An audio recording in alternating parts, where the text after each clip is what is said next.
Nous avons décrit précédemment le contexte de l'agriculture en Afrique. Nous avons compris que nous sommes actuellement 1,7 milliard d'habitants en Afrique et que nous serons environ 2,5 milliards d'habitants à l'horizon 2050 et que nourrir une telle population requiert de produire de la nourriture en quantité, en très grande quantité d'ailleurs, et en qualité. Nous avons aussi vu que en fonction des cultures, donc en fonction des traditions et autres, les moyens de se nourrir variaient. Donc il faut aussi que la production agricole soit diversifiée, de même que les services agricoles. Nous avons compris que pour produire efficacement, les agriculteurs ou les producteurs ou n'importe quel acteur de l'agriculture pouvait produire ses biens et ses services, lui seul donc, produire ces biens-là, les transformer et les distribuer lui-même, ou s'organiser en chaîne de valeur avec différents acteurs. Dans cette chaîne de valeur-là, chaque acteur devra apporter quelque chose de précis, devra faire quelque chose de précis pour pouvoir produire efficacement. Nous avons vu qu'une chaîne de valeur avait principalement 6 maillons, à savoir le maillon des intrants, donc où on regroupe tous les facteurs de production, le maillon de la production proprement dit, où on met en œuvre les facteurs de production, le maillon de la post-production, où on transforme les produits ou les matières premières issues de la production, le maillon de la commercialisation, où on communique, on fait du marketing et on distribue des produits transformés. Et ensuite, le maillon de la consommation, où plusieurs acteurs ou plusieurs consommateurs existent, les ménages, les États, les industries et bien d'autres. Et pour finir, le maillon de la gestion des déchets, où on valorise les déchets, où on recycle les déchets issus du processus de production. Nous avons également vu quel était le rôle de l'intermédiaire agricole, comment ce dernier peut apporter de la valeur. Nous avons vu notamment qu'il se positionne entre deux maillons du chaîne de valeur. Donc on peut dire que l'intermédiaire agricole est le joint qui lie deux maillons d'une chaîne de valeur. Et qu'en fonction des besoins ou des frustrations qui sont identifiées, l'intermédiaire agricole pouvait apporter des solutions très très innovantes pour apporter de la valeur à ces différents acteurs de la chaîne de valeur là. Et nous avons aussi vu qu'il y avait des compétences spécifiques, notamment 3 catégories de compétences qu'un intermédiaire agricole doit avoir pour pouvoir bien faire son métier et ainsi avoir des plus-values, notamment des compétences relationnelles, des compétences techniques et des compétences commerciales. De ce pas donc, je tiens à faire certaines clarifications au regard de tout ce qui a été dit précédemment. En fait, il n'existe pas une seule chaîne de valeur agricole.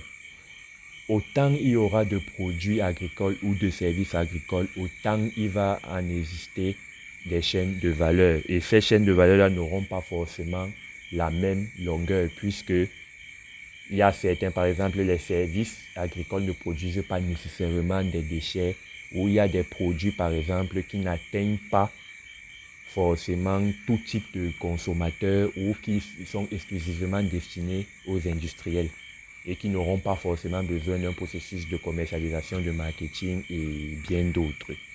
Donc, en fonction des services et des produits disponibles, il va exister différentes chaînes de valeur ou même différentes versions du chaîne de valeur pour le même produit ou service. Et je tiens aussi à rappeler que l'apport de valeur ou du moins le rôle de l'intermédiaire agricole ne se fait pas que dans un seul sens. Qu'est-ce que je veux dire par là? Je veux par là dire que tout n'est pas sans. C'est vrai que le producteur a une place prépondérante, mais l'apport de valeur ne se fait pas exclusivement que pour le producteur.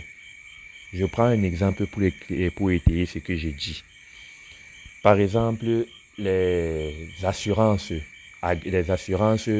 assurent différents types de personnes, que ce soit les propriétaires de véhicules, les assurances vie, les assurances santé et bien d'autres. Et mais notamment aussi, les assurances proposent des services d'assurance de projets agricoles ou bien l'assurance des élevages et bien d'autres. On constate généralement que les assurances ont leur siège social dans les grandes villes, tandis que les agriculteurs ou les producteurs qui ont besoin de cette assurance-là ou qui peuvent être les potentiels clients pour ces services d'assurance-là sont dans des zones rurales où il n'y a pas forcément d'antenne qui représente ces assurances-là, où il n'y a pas forcément de commercial qui fait la promotion de ces services-là auprès des agriculteurs-là, où les agriculteurs ne savent même pas qu'est-ce qu'un service d'assurance et à quoi ça sert.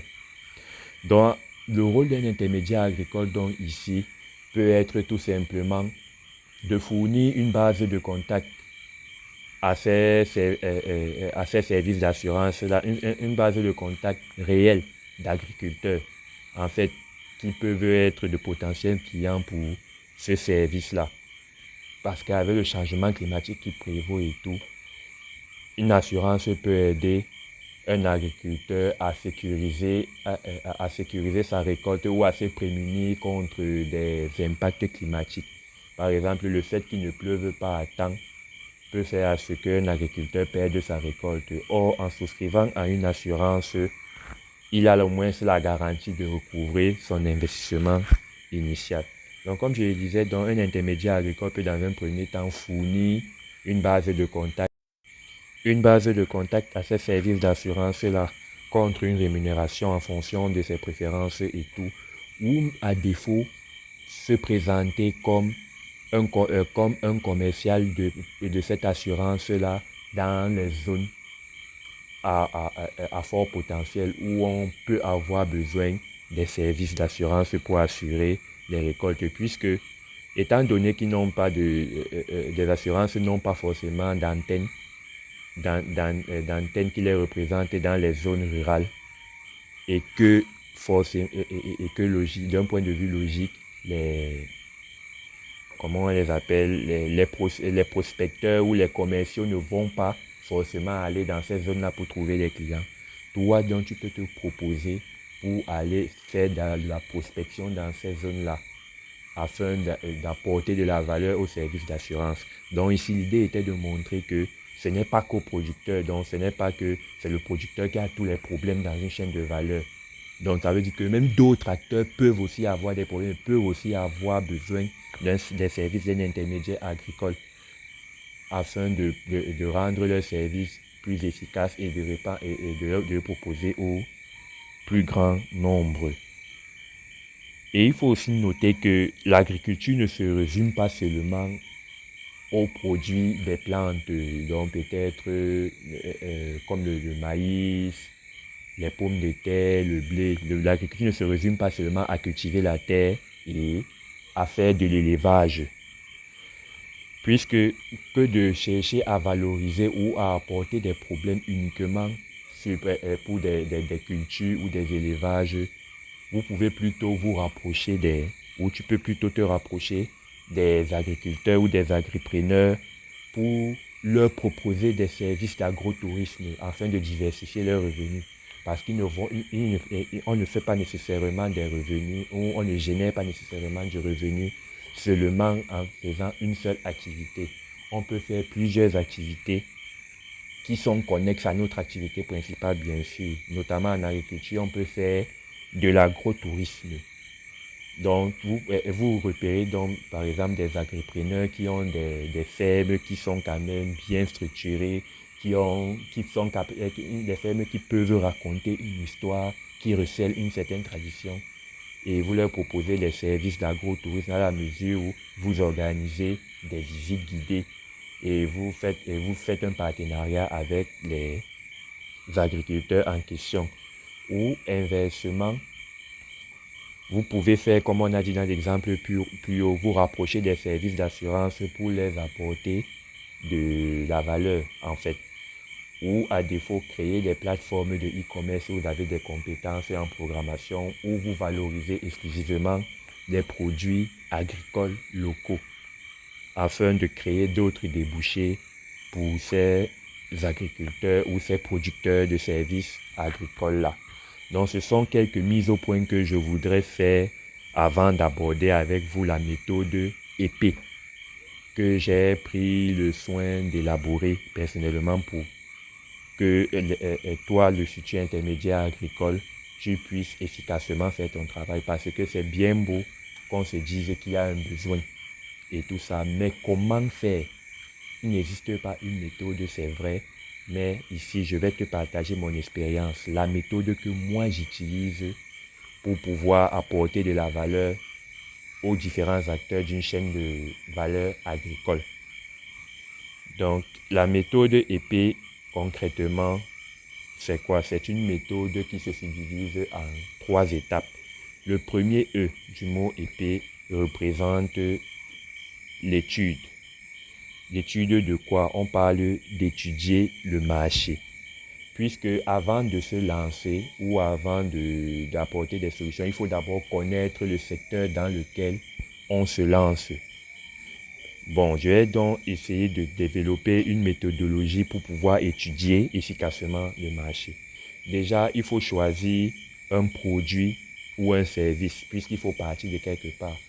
Vous ne pouvez pas ou tu ne peux pas te permettre de collecter les informations à tout vent et t'attendre à un résultat concret. Pour être efficace, il faudra choisir un produit ou un service. Maintenant, le choix du produit ou du service peut partir de plusieurs facteurs. Peut-être ça peut surgir d'une recommandation d'un ami, ou bien ça peut survenir lorsque vous allez peut-être au marché, vous remarquez peut-être qu'il y a quelque chose qui ne vous convient pas, ou il y a une incohérence, tout ça. Ou même, vous pouvez donc, il peut y avoir plusieurs cas de figure. L'idée ici là est d'être ouvert et de choisir un produit. Peu importe si on se trompe par la suite, on pourra en choisir un autre. Et au fur et à mesure, on va y arriver. Maintenant, après avoir choisi le produit ou le service agricole dans lequel on veut s'insérer, il faut maintenant maîtriser sa chaîne de valeur. Ça veut dire qu'il faut comprendre quels sont les acteurs qui interviennent dans la production et la distribution ou la conception de ce produit-là ou de ce service-là. Qui fait quoi? À quel moment? Quelles sont les périodes de forte demande? Quelles sont les périodes de baisse? Donc l'idée ici, c'est vraiment de maîtriser la chaîne de valeur au bout des doigts et en fonction de votre lieu géographique, bien sûr. Parce qu'un même produit ou un même service peut avoir des chaînes de valeur très très différentes en fonction de la zone géographique. Parce qu'il faut aussi noter que l'agriculture en général est une science locale. C'est vrai qu'il y a des généralités, mais en fonction des zones, il y a des cas d'usage qui s'appliquent et qui sont très spécifiques et qui peuvent faire une énorme différence. Maintenant que vous avez maîtrisé la chaîne de valeur, il sera question maintenant de relever toutes les frustrations ou les problèmes. Ces frustrations ou problèmes-là relèvent des incohérences dans la chaîne de valeur ou peut-être des problèmes récurrents. Peut-être quand vous allez au marché, on va vous dire peut-être que on nous livre peut-être l'huile trop cher ou peut-être les producteurs vous diront que on n'achète pas bien notre marchandise ou bien peut-être les services d'assurance vous diront que ou peut-être certains de vos camarades qui travaillent dans les services d'assurance vous diront que nous on n'assure pas, on n'a pas de clients de clients agriculteurs, or qu'on a un service d'assurance agricole. Donc autant de frustrations que vous pouvez relever qui peuvent être explicites ou non explicites. Donc la troisième étape ici consiste à relever toutes les frustrations. Ensuite, il sera question de comprendre les origines et impacts de chaque frustration. Puisque les frustrations ou les problèmes ne viennent pas de nulle part. Il y a des raisons pour lesquelles elles existent. Et maintenant, il faut aussi comprendre l'impact, donc à quel point ces frustrations-là nuisent au fonctionnement de la chaîne de valeur ou nuisent aux activités de chaque acteur de la chaîne de valeur. Et il faut noter ici là que comme critère de performance, que plus l'impact là est paralysant, plus votre rémunération peut aussi être très grande. Par exemple, l'une des frustrations les plus majeures est l'accès au marché. Il n'y a rien de plus frustrant qu'un producteur ou un agriculteur qui a obtenu sa récolte et qui n'arrive pas à vendre sa récolte là. Parce que c'est le nerf de la guerre, c'est là, le produit est là, mais le produit n'arrive pas à se vendre. Ce n'est pas bon. Ce n'est pas bon pour le business. À cet effet, donc, si vous réussissez donc à solutionner ou à apporter une solution pertinente pour ce problème-là, l'agriculteur, là, peu importe vraiment votre prix, du moment où ça lui apporte de la valeur et que c'est quand même raisonnable, il en sera vraiment reconnaissant et il risque de vous récompenser gracieusement pour cela. Et maintenant, il faut analyser la concurrence parce que c'est bien beau, vous avez profilé tout ça, vous avez déjà même peut-être des idées de comment résoudre le problème ou comment déployer votre solution, mais il faut analyser la concurrence parce que si quelqu'un est déjà présent sur votre offre déjà la même solution que vous dans la même zone, vous serez fortement concurrencé. Donc il faut tenir compte de ça. Mais si vous êtes le premier ou vous faites partie des meilleurs qui proposent cette solution-là, on aura toujours besoin de vous et on ne se défait jamais d'une personne indispensable, puisque ce que vous apportez produit vraiment de la valeur et ils ne peuvent faire sans vous. Ils ne peuvent vraiment faire sans vous. Donc, il faut vraiment prendre le soin d'analyser la concurrence. Si tout ceci a donc été fait, c'est que vous avez étudié votre marché. Ensuite, donc maintenant, on passe à l'étape P. Du mot P, on a défini ce que voulait dire E. Maintenant, P, c'est pour se positionner. Maintenant, pour se positionner aussi, vu qu'on a déjà étudié le marché, on sait déjà vers où on va. Mais maintenant, il y a quelque chose de crucial à faire pour se positionner. Il faut premièrement identifier ses ressources, puisque vous pouvez déterminer des problèmes et vous n'avez pas les ressources pour résoudre ces problèmes-là.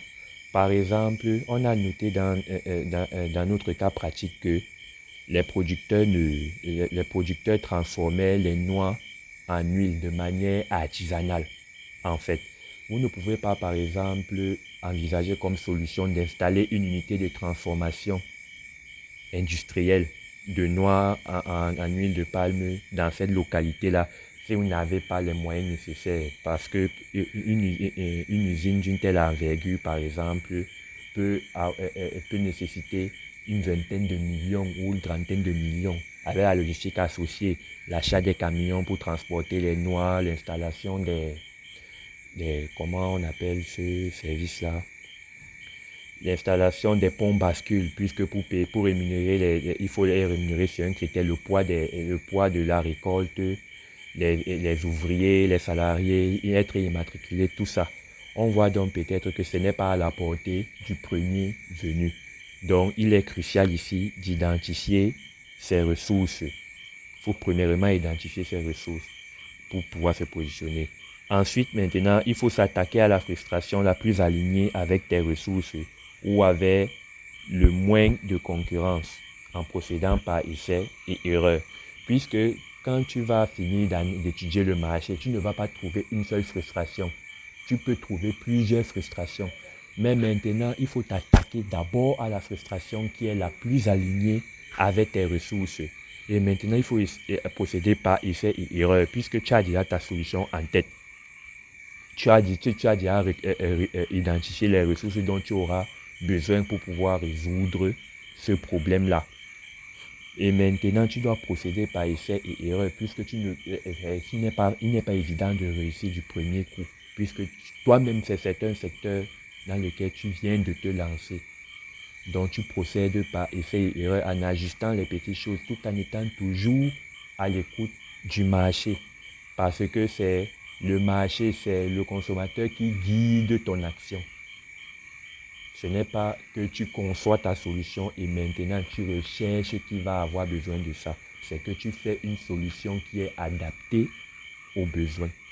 En fait, c'est de ça qu'il est question ici lorsqu'on parle de se positionner. Et ensuite, maintenant, le dernier E pour évoluer, puisque tu as proposé ton service, probablement et sûrement, il va marcher. Mais maintenant, il faut évoluer, puisque le marché aussi évolue. Il faut suivre la dynamique du marché. Maintenant, pour donc évoluer donc, et garder une longueur d'avance, parce que si tu n'évolues pas, la concurrence va se développer, notamment la concurrence, et la concurrence va te réduire à néant. Et pour donc maintenant évoluer, il faut être à l'écoute de tes clients et des tendances du marché. Comme je t'ai dit précédemment, c'est le client qui oriente ton action. C'est celui qui est dans le besoin, les frustrations exprimées ou non, qui oriente ton action. Ce n'est pas toi qui impose ta solution au marché. Puisque dans ce cas, on ne peut pas parler de monopole. Tu ne peux pas avoir le monopole de ta solution en fait. Tu ne peux pas. Donc, tu dois donc être à l'écoute du marché. Ensuite, tu dois améliorer ou diversifier tes services. Il est important de diversifier ses services parce que dépendre d'une seule source de revenus aussi n'est pas très recommandable en fait. Et je ne peux pas te conseiller de faire ça, de performer juste sur un seul service. Mais au lieu de partir sur d'autres services totalement différents, tu peux aussi proposer des services connexes. Par exemple, si tu as identifié plusieurs frustrations quand tu étudiais ton marché, tu t'es attaqué à celles qui correspondaient le plus avec tes ressources à ce moment-là. Maintenant, si tu as pu évoluer, tu pourras forcément ou peut-être acquérir des ressources qui te permettront de t'attaquer à d'autres problèmes qui étaient dans la liste des problèmes que tu avais déjà identifiés. Et pour finir, il est important de se former parce que tu es à l'écoute, tu améliores des services en les concevant et tout, mais il faut se former parce que là, tu montes en compétence. Par exemple, tu peux avoir d'abord avoir proposé des services pour améliorer l'accès au marché. Maintenant, tu te rends compte que bon, au lieu de faire seulement de me concentrer sur le marché, il faut que je valorise aussi les déchets et les sous-produits. Pour valoriser donc les déchets et les sous-produits, il faut déjà que tu connaisses aussi mieux en quoi ça peut servir, que tu étudies même au préalable la chaîne de valeur associée aux déchets agricoles. Donc, c'est très crucial de se former. Et se former ne veut pas dire forcément qu'il faut aller dans une école à cycle court, à cycle long, autant pour moi, pour être ingénieur agronome ou autre. Même les petites formations disponibles sur Internet ou des formations comme celle-ci, qui t'apportent des compétences pratiques, pas forcément des compétences théoriques, peuvent t'aider à monter en compétences, t'améliorer et évoluer considérablement. Pour mieux comprendre tout ce que j'ai eu à t'expliquer tout à l'heure, nous allons reprendre notre étude de cas qui portait sur la production de l'huile de palme. Donc, on va donc appliquer la méthode EP à notre étude de cas. Bon, moi déjà, j'ai pu étudier le marché précédemment en te détaillant la chaîne de valeur que tu peux aller revoir plus haut.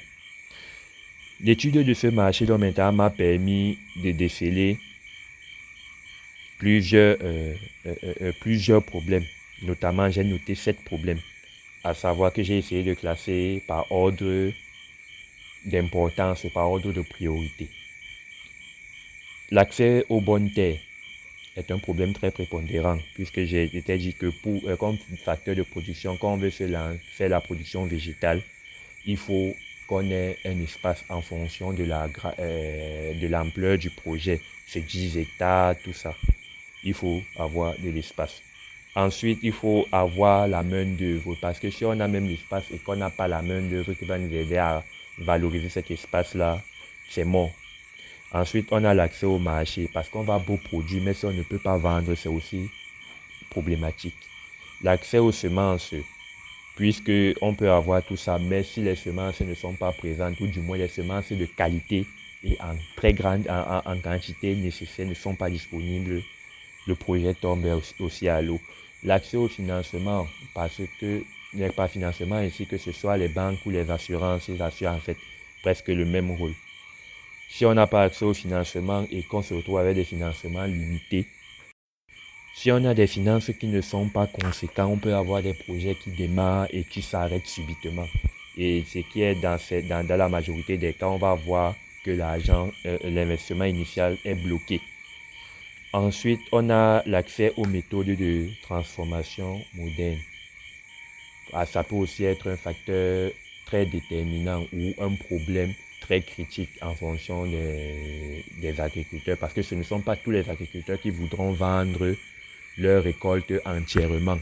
Ils voudront peut-être aussi valoriser leur récolte eux-mêmes et se charger de certains de l'aspect de la commercialisation. Donc, comme je l'ai dit, chaque agriculteur ou chaque acteur d'une chaîne de valeur agricole a des besoins précis et est unique. Il ne faut pas nécessairement généraliser la solution. Ensuite, on a la valorisation des déchets et des sous-produits qui est le septième problème ou la septième problématique que j'ai pu énumérer. Maintenant, donc, concernant la concurrence est notamment très forte. Mais cela ne m'a pas empêché de me lancer. Pour mon cas, j'ai choisi tout simplement la première problématique qui était l'accès aux terres. Parce que selon moi, si on n'a pas la terre, on ne peut pas faire un projet de production végétale conséquent. Donc peut-être les jardins, les potagers et tout ça, là, ça peut aller sur les petites surfaces, les 200 mètres carrés, les moins d'un hectare, oui. Mais les projets d'envergure, tels que le palmier à huile, puisque c'est une culture qui requiert de grandes surfaces, on a besoin de plusieurs hectares, de plusieurs centaines d'hectares pour pouvoir être rentable et réaliser des économies d'échelle. À cet effet, donc, pour me positionner, j'ai identifié mes ressources. Moi, pour mes ressources, par rapport au problème que je souhaite résoudre, qui est d'améliorer l'accès aux terres, j'ai des contacts des vendeurs de terrain, donc des propriétaires terriens qui souhaitent vendre les terrains. J'ai également des informations sur ces terres-là, donc savoir si ces terres ont déjà été vendues, si ces terres-là sont adaptées pour la production du palmier à huile, si ces terres-là sont à proximité des cours d'eau, si ces terres-là sont proches de la route, si ces terres sont accessibles. Bref, j'ai toutes les informations nécessaires pour pouvoir acheter ces terres en toute sécurité. Ensuite, je sais utiliser les réseaux sociaux pour pouvoir prospecter et trouver des personnes éventuellement intéressées par des espaces agricoles. Et pour finir, je sais vendre. J'ai des compétences en vente et en marketing. Une fois donc maintenant que j'ai eu à recenser mes ressources en fait par rapport au problème en question, ma solution a été simplement de prospecter, de faire des messages très courts avec des descriptifs. Donc j'ai fait ce qu'on appelle du copywriting qui expliquait la problématique de l'accès aux terres aux potentiels clients et j'ai publié ce message en masse sur les réseaux sociaux. Une fois donc que j'ai fait ceci, j'ai pu faciliter 4 transactions d'acquisition d'espaces agricoles depuis 2020. Donc, quand on parle de transactions d'acquisition ici, là, que ce soit des locations ou bien des ventes directes, j'ai pu faciliter donc environ 4 transactions de ce type depuis 2020. Et j'ai gagné en moyenne 50 000 francs par transaction. Parce que, comme je vous l'ai dit dès le départ, ce secteur est très concurrentiel. Et nous sommes en concurrence directe avec des agents immobiliers ou des agences immobilières qui font déjà dans le secteur depuis.